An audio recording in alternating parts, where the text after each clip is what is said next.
Anbiya'i wal mursalin wa ala alihi wa ashabihi ajma'in. Amma ba'd. Kalau tidak salah Bapak Ibu sekalian, pekan yang lalu saya sempat membaca satu ayat, walitukmilul iddata walitukabbirullah ala ma hadakum. Jadi bulan Ramadan ini memang bulan di mana kita harus melakukan kontemplasi, melakukan relaksasi, melakukan perenungan, bersemedi, berpikir, kalau dalam bahasa agamanya bertafakur, bertadabur, berta'amul, ya, membaca hidayah Allah, kebesaran Allah yang ada di bulan suci Ramadan ini. Pada kesempatan kali ini saya ingin menyampaikan kaifa nastash'iru uzmatallah. Bagaimana kita merasakan keagungan dan kebesaran Allah. Ya. Jadi memang sesungguhnya la ahad yumkinu idrak uzmatillah, tidak ada satupun orang yang bisa sampai melihat kebesaran Allah itu secara utuh, ya. Tapi kita bisa merasakan kebesaran Allah lewat ciptaan-ciptaannya. Wa min ayatihi al-lailu wan naharu wasyamsu wal qamar. Dan di antara tanda-tanda kekuasaan Allah ada malam, ada siang, ada matahari, ada bulan, itu merupakan tanda kebesaran Allah. Jadi adik-adik, termasuk remaja masjid yang masih muda-muda, tolong perhatikan, kok bisa ya Pak Torik? Inna ba'dal laili nahara wa inna ba'dal fajri, inna ba'dal laili fajra wa inna ba'dal usri yusra wa inna ba'da al-hazimati nasra. Kenapa setelah malam datanglah fajar, setelah kesukaran datanglah kemudahan, setelah penderitaan datanglah kemenangan, ya. Kok iya ya, malam kemudian berganti siang, terus kemudian ketoke cuacanya terang, benderang, panas, ngenteng-ngenteng, tiba-tiba hujan. Itu kan unpredictable, ya, tidak bisa diprediksi, tidak bisa diperkirakan oleh manusia, Pak. Itu kebesaran Allah yang memang Allah Subhanahu wa ta'ala jadikan agar umat manusia itu berpikir tentang keberadaan Allah, uzmatullah, ya. La tasjudu lisyamsi wala lil qamari. Janganlah engkau menyembah matahari maupun bulan. Wasjudu lillahilladzi khalaqahun in kuntum iyyahu ta'budun. Kamu sembahlah Allah karena Allah lah yang menciptakan matahari, bulan dan segala macam makhluk di alam semesta ini. Termasuk kita Bapak-bapak sekalian, tadi ketika Pak Imam membaca surat Al-Fatihah, itu kita mendengar ayat Alhamdulillahirabbil alamin.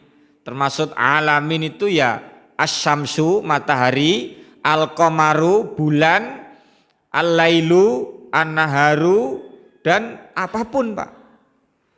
Jadi al-alamin itu termasuk dalam diri kita itu, ya. Alamul badani, alam badan kita. Dari ujung rambut sampai ujung kaki itu alam, ya. Alhamdulillahirabbil alamin. Sebelum melihat alam di luar tubuh kita, lihat dulu alam dalam tubuh kita ini, Pak. Alamul badani wa alamul akli, alam tubuh kita, alam akal kita, wa alamun nafsi wa alamur ruhi, alam nafsi atau jiwa kita, alam roh kita. Kita melihat dulu kepada diri kita ini, Pak. Coba kalau alamul badani, alam tubuh kita dari ujung rambut sampai ujung kaki, Pak. Oh, rambut saya sudah tumbuh uban. Oh, rambut saya begini. Kemudian dari sampai kaki, tangan. Oh, tangan saya kok kasar, tangan saya kok halus, tangan saya kok ada bulunya. Oh, kok bulunya rontok, kok tiba-tiba tumbuh lagi. Kukuku dawa tak ketoki jadi cendek.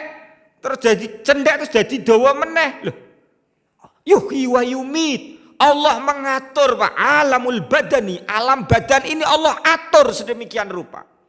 Supaya manusia itu berpikir, supaya manusia itu memahami bahwa di dalam tubuhnya itu terdapat tanda-tanda kebesaran Tuhan. Tajalliyati Rabb, jelmaan Allah, Allah menjelma atau kebesaran Allah menjelma dalam diri kita. Loh, jenengan kalau membayangkan berpikir, oh manusia ketika demok wedhus, demok sapi, demok napa meleh Pak pitik, napa makhluk yang lain kok ora kaya menungso ya. Manusia kok halus, kemudian apa menarik, kan ndak ada Pak, mohon maaf. Kalau cewek atau cowok melihat binatang terus suka, bernafsu kan ndak ada. Tapi kalau melihat manusia bisa bernafsu gitu loh. Artinya apa? Manusia itu Allah mengatur dalam alamul badani, termasuk alamul badan. Nanti belum lagi alamul akli. Kalau almarhum Syekh Ali Jaber itu kan, ya sebenarnya beliau juga mengutip para ilmuwan juga nih Pak. Bagaimana satu sel otak, memori otak kita itu bisa mengalahkan bergiga-gigabyte, artinya memori handphone panjenengan ya. Jadi kalau saya quote dari Syekh Ali Jaber, sesungguhnya manusia itu kalau netral, pikirannya itu orang gagas dunia, orang duwe gagasan utang dan lain sebagainya, itu umpamanya mushaf Al-Quran dilihat begini saja, tanpa harus membaca, hanya dilihat saja, itu pandangan dari pandangan mata manusia itu mampu merekam atau memfotokopi lembaran-lembaran mushaf yang ada itu. Jadi subhanallah, itu baru alamul akli, belum lagi alamul nafsi, jiwa yang ada dalam diri kita itu Pak, belum lagi alamul ruh, alam ruh kita ini, eksistensi kita itu kan tegak karena ruh Pak. Coba kalau ruhnya ndak ada, kita udah nyuwun ngapunten mungkin jadi hanya tubuh biasa, nanti terus membusuk ya, tidak berfungsi apa-apa, nggak bisa azan, nggak bisa imam, tidak bisa sholat, tidak bisa bersih-bersih, tidak bisa bekerja, karena ruh itu sudah tidak nempel atau melekat dalam tubuh kita. Itu dalam surat Fussilat ayat 37. Kemudian dalam surat Yunus ayat 110, wa qul induru madza fis samawati wal ard wa ma tughnil ayatu wan nuzur an qaumin la yu'minun. Perhatikan apa yang ada di langit dan di bumi itu perintah Pak. Wa qulin duru. Kalau imam-imam sering membaca afala yang duruna ilal ibili kaifa khuliqat wa ilas samai kaifa rufi'at. Afala yang durun. Al-Quran itu memerintahkan kita afala yang durun. Tidakkah engkau memperhatikan, tidaklah engkau berpikir, tidaklah engkau mencermati. Loh. Al-ibil, ya onta, ya sapi, ya pitik, loh. Makhluk-makhluk hidup yang diciptakan Allah itu tanda kebesaran Allah bahwa oh iya ya ada Tuhan gitu loh. Enggak mungkin itu tercipta dengan sendirinya, itu enggak mungkin gitu. Kemudian dalam surat An-Nur ayat 41, alam tara annallaha yusabbihu lahu man fis samawati wal ard wat tayru saffat kullu qad alima salatahu wa tasbihahu. Tidaklah kamu tahu bahwasanya Allah kepadanya bertasbih apa yang ada di langit dan di bumi, burung-burung yang mengempakkan sayapnya dan masing-masing mengetahui cara menyembah dan bertasbih kepadanya. Berarti ayam yang berkokok, burung yang bercuit, kemudian sapi yang membo bunyi sapi gimana Pak? Ya segitulah.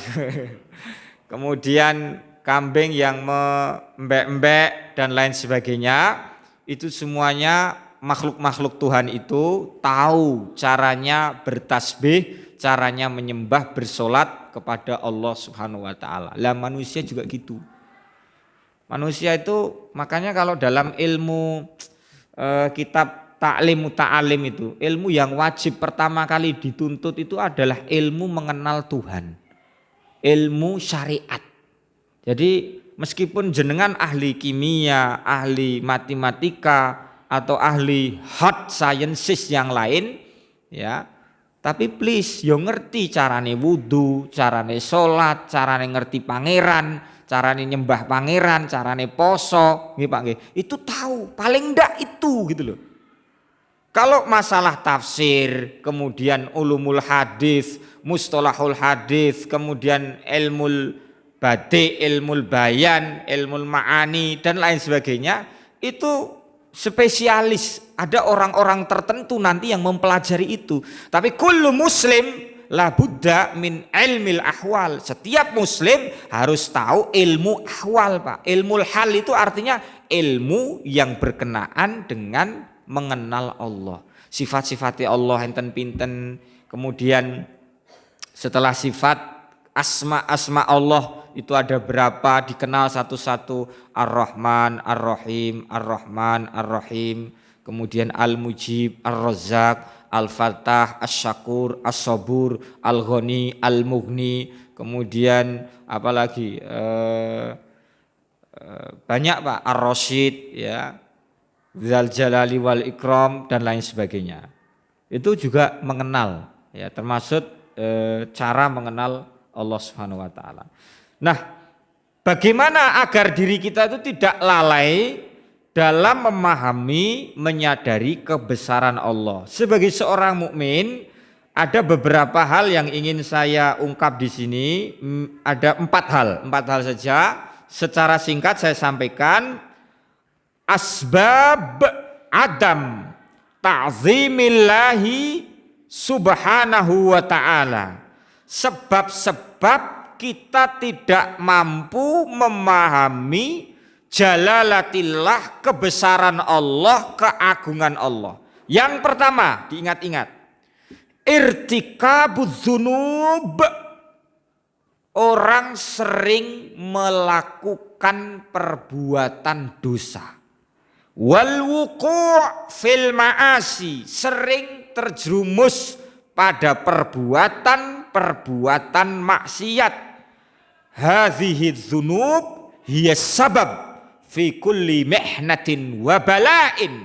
Ini dosa-dosa ini, perbuatan maksiat ini termaksud sebab munculnya bala atau kesengsaraan hidup. Jadi kalau hidup kita masih sengsara, masih gelisah, masih penuh dengan kekhawatiran, kecemasan, itu menunjukkan bahwa kita nuhasib anfusana. Kita harus memuhasabah diri kita harus mengintrospeksi diri kita, apa sih yang dikhawatirkan dari hidup ini? Coba. Kalau saya mengenal beberapa tokoh di dunia ini, termasuk yang nasional, Cak Nun meski tampilane njawani ngoten niku Pak. Tapi dia itu mapan saripati ilmune, Pak. Ya, Bapak Torik. Tapi kan dia ngudut. Wah, kalau itu mohon maaf, ngudut itu tidak serta-merta kemudian menghilangkan ilmunya dia, menggugurkan kemakoman intelektual dia, Pak. Contoh, ada profesor yang suka selingkuh, ada enggak, Pak? Ada. Ya. Ahli ilmu, ngerti ilmu, atau dokter lah. Ya. Di dunia ini ada dokter yang dia memang playwit. Apa istilahnya itu? Iya, playwit. Playwit itu artinya bermain wanita. Ngerti kalau itu enggak sehat, tapi dilakukan, Pak. Ya. Demikian juga ya, tapi ilmunya ada. Apa terus kalau dokter punya selingkuhan, mohon maaf, sakit, ada orang periksa ke situ terus nggak laku gitu? Ya enggak, karena ilmunya masih melekat gitu loh. Ya, termasuk bapak-bapak ada banyak lah ulama yang di sini seperti Gus Baha, kemudian Quraisy Shihab, ya, terlepas dari pro dan kontra, tapi yang jelas mereka itu orang yang mapan sari pati ilmune dan pendek kata sudah memberikan wejangan kepada kita. Kemarin kalau tidak salah saya melihat di beberapa postingan teman-teman itu Cak Nun itu bicara di depan penguasa negeri ini itu. Dan tanpa tedeng-aling-aling ya, Cak Nun itu mungkin unstoppable ya, orang yang tidak bisa di stop ya. Dan dia bukan ustadz amplop Pak. Ya, artinya ya kalau hanya kecil-kecil enggak masalah, tapi ada juga ustadz yang atau tokoh-tokoh dakwah yang memang mau mendatangkan dia itu anggaran 30 juta ke atas VVIP ya, dia enggak mau naik pesawat sembarangan, terus nginep di homestay juga yang enggak mau ya. Maunya yang hotelnya pun tidak mau yang kelas melati atau ecek-ecek gitu. Tapi pendek kata kalau model-model kayak Mbah Nun, kemudian Gus Baha, Quraisy Shihab, saya nggak tahu kalau Quraisy Shihab belum pernah dengar bagaimana caranya, tapi kalau Cak Nun dan lain sebagainya itu untuk timnya ya. Tapi kalau beliau sendiri cukup kopi sama getuk itu udah cukup gitu. Karena memang dia pencinta kopi gitu Pak. Ya, saya ingin mengingatkan bahwa kemaksiatan yang berjalan akan membawa bala Pak. Saya nggak ngerti kenapa harga-harga barang naik. Saya harus peka juga nggih Pak nggih. Mungkin bapak-bapak yang sudah kaya pun harus peka Pak. Ya, para polisi itu sebenarnya TNI yang mengawal demo itu batinnya juga menjerit. Adik-adikku mahasiswa, kamu itu mewakili nuraniku. Pak, ya ngomongnya ngono kuwi mestine ya. Tapi piye meneh aku aparat tok ora iso apa-apa kan gitu.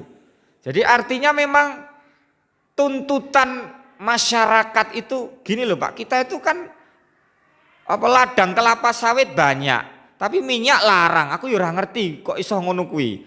Kemudian ada Petronas, ada Sinoko, ada Prodashell, ada Exxon Mobil, ada macam-macam Chevron ya, perusahaan-perusahaan yang iso menguasai minyak-minyak itu, tapi kok yo regane bensin atau minyak-minyak itu kok mahal, saya nggak ngerti gitu. Padahal dulu saya pernah dengar Pak Kwek, salah satu ekonom di Indonesia itu mengatakan untuk menyedot minyak dari perut bumi ke permukaan itu hanya butuh 500 perak. Artinya kalau sekarang dijual 1 liternya pinten Pak? 9.000 nggih. Itu sudah untung besar sebenarnya. Tapi walau alam apakah memang negeri kita ini krisis orang amanat atau bagaimana saya tidak tahu. Itu harus kita bareng-bareng Pak. Wong Islam itu tidak hanya mikir sholat saja ya. Orang Islam itu kan hasanah fid dunya dan juga hasanah fil akhirah. Jadi kalau ada bala, musibah, monggo bareng-bareng apakah kita renungi bersama dosa apa yang sudah kita perbuat. Kemudian yang kedua, sebab yang kedua, ini penting Pak. At-tasahul fil ibadat, gampangke dalam urusan ibadah ya. Fala yatasahalul insanu fi awamirillahi ta'ala. Seorang manusia idealnya tidak boleh gampangke atau yatakasal fil ibadat, bermalas-malasan dalam ibadah ya. Istilahnya kalau Rasulullah itu kan al-amal al-istimrari, terus bekerja.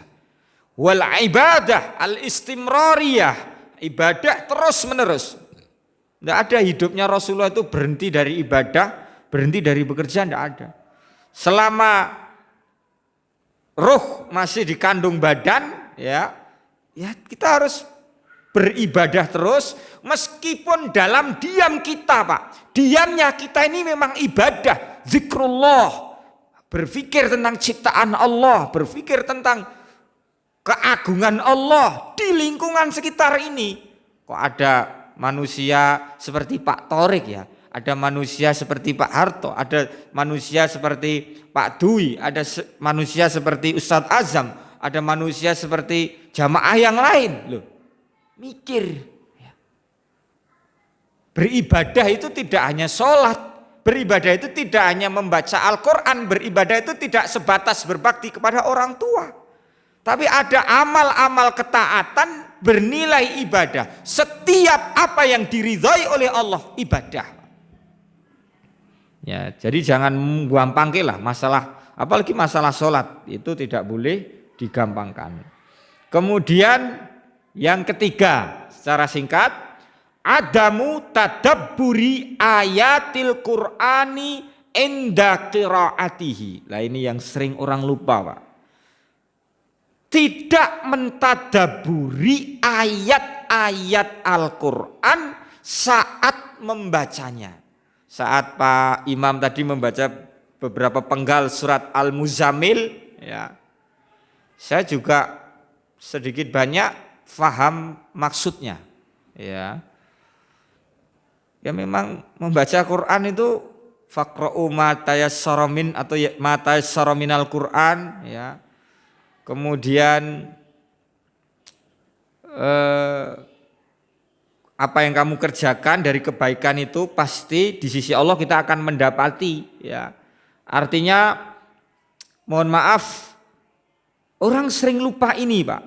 Padahal Al-Qur'an sendiri menyatakan dalam surat Shad ayat 29, kitabun anzalnahu ilaika mubarakun, inilah sebuah kitab yang kami turunkan kepadamu penuh dengan keberkatan, liyadabbaru ayatihi, agar mereka memperhatikan ayat-ayatnya, liyadabbaru ayatihi waliyatadzakkara ulul albab, dan supaya mendapatkan pelajaran orang-orang yang mau berpikir. Loh.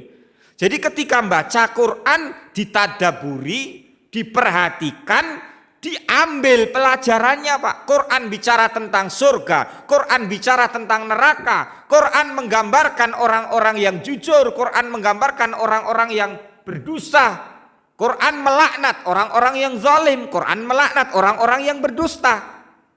Kita mengambil pelajaran dari itu. Nahnu jailul Quran, kita itu generasi Quran. Ya. Sampai-sampai Ibnu Mas'ud itu sedih loh, Pak, melihat umat Islam saat ini. Umat Islam saat ini itu haula yahfaduna hurufal Quran wa la yahfaduna hududah. Mereka itu hafal alif ba ta'nya Al-Quran, tapi tidak hafal, tidak tahu caranya menjaga Al-Quran secara esensinya. Al-Quran dibaca, dijaga, alif ba ta'nya itu dari Fatihah sampai surat An-Nas, dia ngerti carane moco, dia ngerti carane ngapalke, tapi la yahfaduna hududah, la yahfaduna hududal Quran, mereka tidak bisa menjaga esensi Al-Quran. Al-Quran itu sebagai masdarul hukmi, Al-Quran itu sebagai katakanlah guidance, Al-Quran itu sebagai petunjuk, huda, Al-Quran itu sebagai Al-Furqan, pembeda. Sekarang kan mohon maaf, Al-Quran sebagai masdarul hukmi. Orang lebih cenderung dalam prinsip ekonomi, politik, kemudian apalagi, Pak, prinsip-prinsip yang lain, mengedepankan teori-teori manusia yang mohon maaf itu seperti kacang lapuk. Sebenarnya seperti itu, Pak. Jadi kalau wahyu ilahi itu kan sakral, toh, Pak. Gitu. Apapun sumbernya, nilainya itu dari Quran. Maka Al-Quran disebut al-masdar al-awwal litashri', masdar atau sumber pertama dalam menetapkan hukum. Bukan Lenin atau Mao Zedong atau teorinya Mother Teresa, ya. Bukan, Pak. Tapi Al-Quran diambil dari Al-Quran. Ya. Yusuf Qaradawi itu pernah mengkritik emir-emir di Uni Emirat. Ada Dubai lil Quran, Dubai for Al-Quran. Ada Qatar lil Quran, Ad-Dua lil Quran. Nanti di Mesir ada Haflat Al-Quran, di Arab Saudi juga ada Haflat Al-Kubra lil Quran, ada haflah perayaan Quran dilombakan. Tapi mohon maaf, Al-Qaradawi itu sampai memberikan kritik di depan emir penguasa Pangeran Emirat itu namanya Syekh Maktum ya. Syekh Maktum nama aslinya kok panjang sekali saya lupa, tapi belakangnya itu Al Maktum gitu dan dipanggilnya memang Al Maktum gitu. Keluarga Maktum itu baru satu itu loh Pak, ulama yang berani ngomong secara lantang di depan penguasa Uni Emirat. Dan sekarang Al-Qaradawi juga dilarang ke Uni Emirat karena sikapnya yang cenderung tidak bisa dilobi. Al-Qaradawi itu contoh tentang Suriah. Kalau Al-Qaradawi, Suriah itu harus ada intervensi umat Islam di situ. Kalau enggak rakyatnya yang menjadi korban peperangan. Oh, di situ ada peperangan kok. Harusnya datang di tengah-tengah menghentikan peperangan dulu, Pak. Sing penting perangi berhenti sih. Nak perangi jek berjalan, yo ekonomi nggak jalan, taklim nggak jalan, ibadah nggak jalan, Pak. Ya peperangannya dihentikan dulu, dimediasi. Gitu. Wong Islam kudu campur tangan. Contoh ngene wae lah. Umpamane niki donoudan, sawahan, pandean. Nak wong pandean eker-ekeran nggih Pak nggih. Wong sawahan umat Islam sawahan harus datang ke pandean, menawarkan bantuan. Ayo tak mediasi. Ki enek apa to? Kok wargamu kok do ngene-ngene iki dimediasi, ditengahi. Engko nek eker-ekeran pembangunan enggak berjalan, Pak. Al-Qur'an memerintahkan kita, hadhihi ummatukum ummatan wahidah wa tasimu bihablillahi jami'a wa la tafarraqu. Persatuan itu nomor satu. Kok iso, Pak, persatuan nomor satu? Iya loh. Coba tadi kita diimami Pak Ustadz Azam tadi. Ustadz Azam ruko awake dhewe sujud, ngeyel, rusak Pak ibadahnya Pak. Ya harus kompak, harus bersatu. Allahu Akbar. Semua ya Allahu Akbar. Orang kok malah sami Allahu liman hamidah. Makmume atau malah salam ya wis makmum geblek we berarti ya. Enggak ngerti ya cara ibadah sholat berjamaah bersatu. Yang terakhir yang ingin saya sampaikan adalah al-ghaflatu an zikrillah. Lah ini Pak, kita sulit merasakan kebesaran Allah karena kita sering lalai dari mengingat Allah. Fakasirum minan nasi la yamlauna awqatahum at-tawilah bizikrillah. Kebanyakan dari manusia tidak mengisi waktu-waktu mereka yang longgar, waktu mereka yang panjang dengan zikir kepada Allah.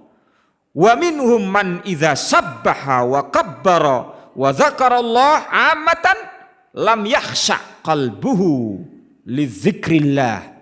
Adapun orang yang sering bertasbih, membaca istighfar, membaca takbir dan berzikir dengan zikir-zikir yang lain, secara umum mereka kurang khusyuk di dalam berzikir itu. Lisannya basah tapi hatinya tidak. Ini juga ghaflah. Ghaflah itu lalai Pak. Dan zikir itu bimakna at-tazakkur. Yuqsadu bizikri at-tazakkur. Eling Pak. Eling apa Pak Torik? Eling kebesaran Allah. Jadi man ya'taqid ana zikr tasbih wa tahmid wa tahlil. Orang yang menganggap zikir itu ya tasbih, tahmid, tahlil ya. Kemudian al-istighfar, sholawat ala nabi. La. Laisa faqat at-tahlil wa tasbih wa tahmid. Kullu ta'ah zikr. Setiap ketaatan adalah zikir. Jenengan berbakti kepada orang tua zikir. Kemudian menyayangi anak-anak panjenengan zikir. Menyayangi keluarga zikir. Berbaur dengan masyarakat, gotong royong melakukan kerja bakti zikir. Jadi zikir tidak sebatas la ilaha illallah, subhanallah, Allahu akbar, alhamdulillah, la. Ya. Zikir itu adalah setiap ketaatan yang diridhai oleh Allah. Termasuk amar ma'ruf nahi mungkar. Ma'ruf itu sesuatu yang sejalan dengan syariat. Mungkar itu sesuatu yang berlainan dengan syariat.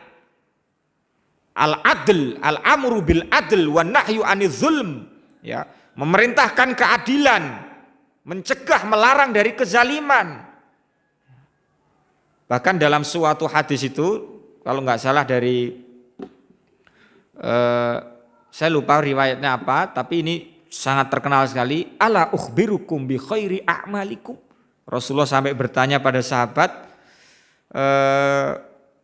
mau enggak saya beritahu yang paling baik, amal yang terbaik itu. Bahkan amalan itu lebih wa arfa'u darajat, ya, lebih derajatnya paling tinggi, kemudian lebih bagus min infaqiz zahab wal fiddah, lebih bagus dari berinfak atau bermembelanjakan harta dengan az-zahab itu emas, perak, lebih mulia, lebih bagus ya dibandingkan kamu perang kemudian yadribuna a'naqa aduwakum, ya, kamu perang memenggal leher musuh kamu atau leher kamu yang dipenggal. Amalan ini lebih, ya, lebih baik dari itu semua.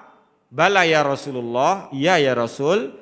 Jawaban Rasulullah, qala zikrullah, itu adalah zikir pada Allah. Jadi silahkan bapak-bapak sekalian, saya itu gumun wong saiki iki pagi, petang, siang, malam mencari sesuatu, Pak. Mencari sesuatu min madatid dunya, dari materi duniawi. Neng kantor, neng pasar, teng peken, teng pundi meleh, teng pabrik, teng pundi, mengko bareto yang dicari setelah mendapatkan apa yang dicari dibawa pulang. Tapi ketika kita pulang ke kampung halaman kita, yaitu akhirat, dan kehidupan akhirat itu kita mulai saat kita berada di alam barzah. Apakah yang kita cari itu juga kita bawa ke kampung halaman kita, Pak? Padahal idealnya apa yang kita cari adalah apa yang kita bawa. Ya. Ini juga ghaflah. Orang cenderung, Pak, bahwa dunia ini kan wasilah. Jangan sampai dijadikan ghayah. Jangan sampai dijadikan tujuan, tapi wasilah. Ad-dunya la tusawi janaha ba'udah. Dunia ini tidak, bobotnya itu gor sayap nyamuk, cilik banget. Mali wa mad dunya. Al-Qardawi itu ya juga sama, Pak. Aku iki ya umpamane ora gelem kaya kanca-kancaku, sa'ahsul ala a'lal manasib, aku akan mendapatkan kedudukan yang paling tinggi. Min duni bikasir.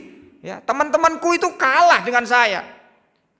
Tapi saya sampai hijrah ke negara lain, ke Qatar, dari Mesir ke Qatar. Di Qatar dia juga sama, la ujamil. Beliau juga sama, Pak, tidak ghaflah, tidak lalai. Ulama itu kan lalai dengan podium loh, Pak. Wong dai itu, penyakitnya dai, ustadz itu adalah podium. Podium itu apa? Hubbul jah. Hubbul jah itu seneng tampil, ya Pak. Nanti ada sindrom wong iki seneng nyekeli mic iki lho, Pak. Mic direbut wong liya yo. Ora. Ada di tempat kami, enggak tahu sebutannya apa. Intinya kami ya, tempat kami, tempat yang lain itu aja. Ada orang tua yang tidak memberi tempat ruang untuk anak-anak muda nyekel mikrofon. Anak muda mau kultum subuh aja enggak boleh. Karena memang dia itu hubbul jah wa zuhur. Wa imamu Syafi'i, imamunya Syafi'i wal Hambali wa Abu Hanifah yarka wara asyuhrah. Mereka itu takut ketenaran, Pak. Mereka itu takut jah, takut adzuhur. Sering tampil ya medeni loh, Pak. Ini ghanimatul alim, ini yang merusak keikhlasan seorang alim. Apalagi sebenarnya kalau nanti, ya betul, kalau ilmu ini mapan, laku torikot, dadi makrifate nggih Pak nggih, direkam ngene iki, ya seorang ustadz atau seorang, katakanlah alim, saya nggak katakan ustadz, orang yang alim, dia akan kompromi dengan batinnya, bergejolak. Karena dengan ini nanti bisa jadi, oke, jenengan mendapat manfaat, tapi dia harus bergejolak dengan nafsu syahwatnya itu, Pak. Oh, tentang ketenaran, tentang syuhroh, tentang hubbul jah, hubbul zuhur, sering tampil. Jadi terkadang memang orang harus pensiun, Pak. Ya istirahat sebentar lah, biar memberikan kesempatan untuk yang lain, agar seorang ulama itu juga tidak ghaflah. Al-Qardawi itu sampai nangis loh, Pak, cerita. Hadza ghanimati, ghanimatul alim.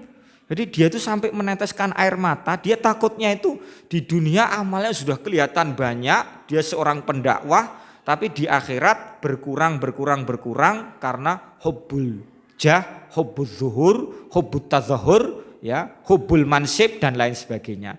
Ini memang kembali berpulang kepada hati masing-masing. Diniati aja, bicaranya memang hati ini ada lafal Allah bersemayam di sini, Pak. Allah. Meskipun di sini ada Pak Dwi, ada teman-teman yang lain, tapi wujudnya ada. Tapi di dalam hati jenengan, ya jenengan sendirian, hanya Allah aja yang mirsani, itu hanya Allah aja. Intinya gitu nggih, usahakan hati itu bersemayam lafal Allah. Allah. Ini saja yang dapat saya sampaikan, kurang lebihnya saya mohon maaf. Akhirul kalam, wassalamualaikum warahmatullahi wabarakatuh.